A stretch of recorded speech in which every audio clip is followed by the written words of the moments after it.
So right now my gym's closed and I don't have much to do. We are approaching Songkran holiday. It's the Thai New Year. And people celebrate this New Year by having a gigantic 3-day water fight. So if you are new to it or you're a foreigner, it's probably one of the funnest things that you can do in Thailand. And there's a lot of alcohol involved. There's a lot of scantily clad women, pretty girls, a lot of dancing. You just take a truck or a motorbike into town, and people will splash buckets of water at you. They'll shoot super soakers at you. Sometimes the water will be freezing cold. Um, Almost everybody is drunk. It's a whole lot of fun. Lots of kind of, I guess, debauchery, you would call it. 1 or 2 days of participation is actually quite fun. The third day gets pretty old. So I've been in Thailand for over 12 years, I think, and I've done it 3 or 4 times, and I think that's enough. I'm getting too old for this stuff, especially having a wife and a kid, and you don't really need to, party down like that so much. But the dangerous thing about it is that there's actually a lot of vehicular accidents. Um, the rates of injury and vehicular fatalities goes through the roof, just because, number one, Thai people are really, really bad drivers. Number two, because there's a lot of drinking and driving going on. So anyway, if you have any questions, feel free to ask me. A few of you are watching. If you can hear me clearly, please let me know as well.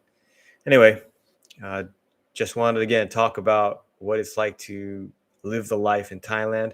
Originally, I was born in Bangkok, and then I grew up in the States. My mom and dad took me when I was about 2 years old to California, and to be honest, living in California was not the greatest experience.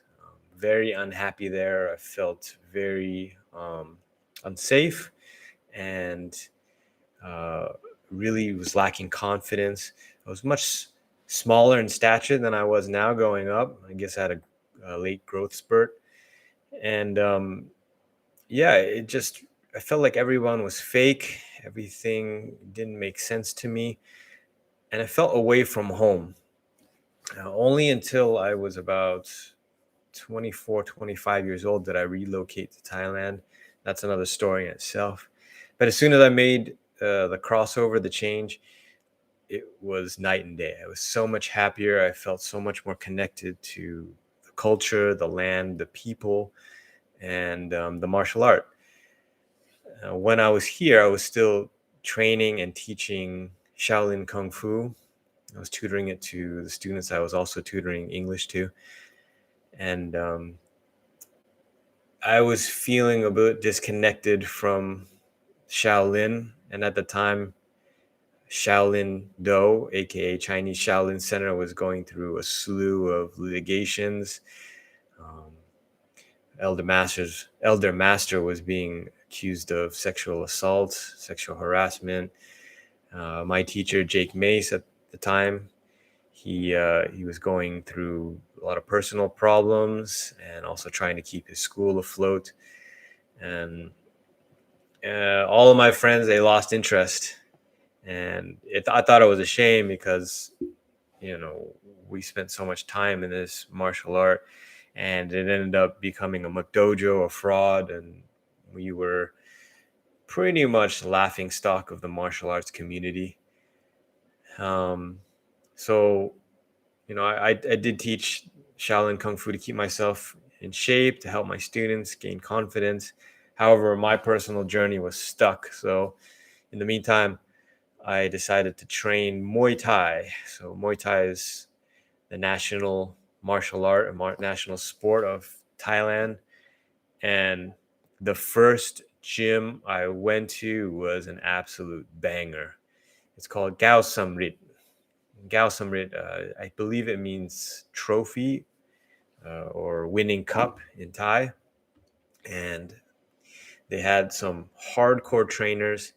Their star at the time was Anuwat Gausamrit, and he was also known as the Iron Hands of Siam. So he's one of those guys.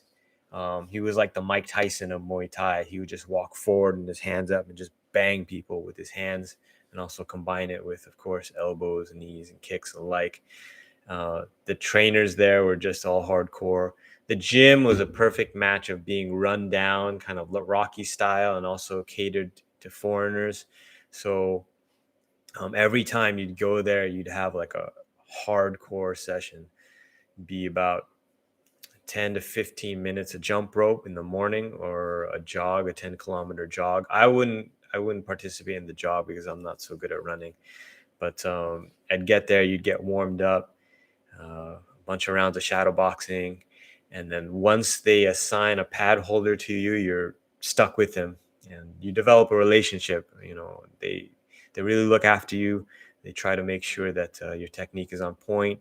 They give you encouragement, and then you just start hitting the pads, and it's like 5 to 6 rounds of hard pads. And in the beginning, you don't really know what you're doing, so you're not relaxed, you're tense, and you're just trying to put everything you got into it to impress the people around you, impress the other nakmoys, impress the other trainers. And it's my very first time doing Muay Thai. Didn't know how to do the Muay Thai kick. Boxing is not really correct. Everything else I'd learned from watching YouTube, watching Muay Thai fights and things like that. So you can imagine a guy doing Kung Fu all of his life and getting into Muay Thai is looking a little bit awkward. Of course, I was stiff. Of course, my body was all rigid.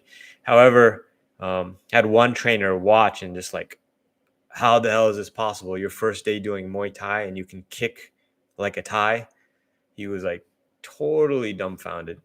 And he was just raving about to every other coach. He's like, how the fuck? Like, how is he a Thai fighter in one day? But and it just shows you the power of having a background in martial arts. If you can do one thing pretty well, there is crossover, right? Of course, you have to make adjustments. Of course, you have to understand the new sport you're getting into. But in the end, athleticism is athleticism. And you should always keep it in your mind that whatever martial art or discipline that you do, it's just movement. Don't get too caught up about, details. This should be like this. This should be like that. Those come with time and experience. So anyway, that was my first taste of Muay Thai. And there was each day you have 2 training sessions, and I'd come to 1 session a day. The afternoon session was absolute murder because they start you off with jump rope, and the jump rope session is with those thick, heavy Muay Thai jump ropes, and it's 30 minutes of nonstop jump rope. So I had never ever done anything that physically taxing in my life, so I was barely able to keep up. I would do 1 minute, 2 minutes on, and then take a break for another 30 seconds. But 30 minutes of jump rope just killed me, killed my calves, killed my ankles, killed my feet. And after that, like, I was pretty much worthless hitting the pads. And again, they push you to exhaustion. It's about 4 or 5 rounds on the pads, on the Thai pads, which are the big, thick ones, and then about 3 rounds of boxing only on the focus mitts. And after that, they expect you to hit the heavy bag. So, after round 2, I'm like, gonzo, I'm done. There's no more energy, but they expect you to keep going. And of course, you got to show your heart, and they want you to give it your all. So the issue with that kind of training is if you're not used to it, you will run into some sort of injury. And the first injury that I ran into was hurting my foot. So my foot wasn't conditioned every time it hit the pads. And so instead of kicking with mostly the shin, I was kicking more of the instep, a little bit of the shin, and a lot of the impact was going to the foot. So my foot was killing me. It was so inflamed by the second day. Also the hands. When Thai pad holders hold the pads, they will thwack just to ensure that you're getting the right alignment, that you're hitting properly. Again, if you're not conditioned, it's going to cause some issues. So Again, if you are new to Muay Thai and you're training in Thailand, you want to do this sort of Muay Thai martial arts getaway in Thailand, have to pace yourself, and you have to know that you have to protect your weak links. And the first weak link is usually the foot, the ankles, and also the fists. Okay, so communicate with your pad holders. A lot of the Thai trainers, if they view you as a farang who's just here on tour, they're not going to take your training super seriously. You got to show them how serious you are by showing your heart and telling them that you are really interested in the culture of Muay Thai and in the training. So they will be invested into you. If you don't do that, if you don't show them how interested you are or invested you are, they will just kind of glean you off. They would just give you the bare minimum, right? Because you're just a dime a dozen to them. It's just like a conveyor belt. They'll see you a new foreigner the next day, and they'll have to be teaching the same routine. So anyway, you do come to Thailand and train, pace yourself, find the right gym, find the right coaches and trainers, and show them how invested you are, and enjoy the process. It's a really, really wonderful tradition of Muay Thai, and the trainers, the sincere ones, they will really show their love and passion in sharing their martial art, and they'll show gratitude for people coming so far to learn this martial art. So not all of them are like that. Some of them are grumpy, some of them are alcoholics, some of them are washed up fighters. Again, you just got to find the right trainer. On average, your average Thai trainer is super enthusiastic, super detailed, and super fun loving, and you'll have a great time. So yeah, that's the experience of training Muay Thai in Thailand. Not to say that there aren't any other martial arts. Most martial arts in Thailand fall under two categories, and that's Taekwondo and Muay Thai. Again, actually, that I'm mistaken. In the past, it was Taekwondo and Muay Thai. So those were the two martial arts that you can find that are most popular. But nowadays, Brazilian Jiu-Jitsu is getting popular. In Bangkok, you can find full contact karate. At the park, you can find Kung Fu, various styles, Tai Chi. Very few Kali teachers, Filipino martial arts teachers. So I am one of the most prominent. Of course, I'm only located in northern Thailand, Chiang Mai. In the south, in Bangkok area, only a couple. So there isn't a huge demand for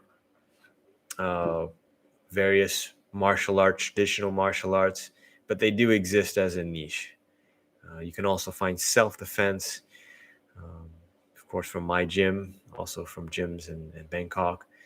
But there's something for everybody, as long as you look carefully and know how to find the right teacher. So anyway, that's the overall experience of living and training in Thailand. If you have any questions, feel free to ask, and I'll be happy to oblige you. All right, take care, everybody.